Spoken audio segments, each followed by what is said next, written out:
வாழ்க்கையில முன்னேற ஆசைப்படுறது தப்பு இல்லைங்க.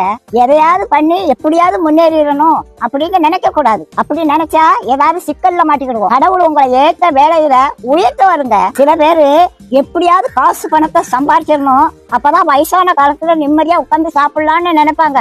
வயசான காலத்துல காசு பணம் எல்லாம் இருக்கும், ஆனா ஒன்னும் அனுபவிக்க முடியாது. பாட்டி வீட்டுல ஒரு எலி ரொம்ப நாளா தொண்டை பண்ணிக்கிட்டு இருந்தது. அதை எப்படியாவது பிடிச்சிடணும்னு கூண்டுக்குள்ள ஒரு தேங்காய் துண்டை குத்தி வச்சேன். ஒரு 9 மணிக்கு சத்தம் கட்டுச்சு, எலி மாட்டிக்கிட்டுச்சு. சரி இருக்கட்டும், காலையில எந்திரிச்சு காட்டு பக்கத்துல கொண்டு திறந்து விடுவோம் அப்படின்னு நினைச்சு தூங்கிட்டேன். காலையில பார்த்தா எலி உள்ளதான் இருந்துச்சு, ஆனா அந்த தேங்காய் துண்டை அதை நக்கி கூட பார்க்கலங்க. எப்படி வச்சனோ அது அப்படியே இருந்துச்சு. ராத்திரி முழுவதும் உள்ளதான் இருந்துச்சு. அந்த தேங்காய் துண்டை திங்கலாம்ல, அதுக்கு மரண பயம் வந்துட்டு அதனால தேங்காய் துண்டை திங்கிறதுக்கு மனசு வரல. அதுக்கு தேங்காய் துண்டை விட நம்ம உயிர் பிழைச்சா போதும்னு அது இருந்துச்சு.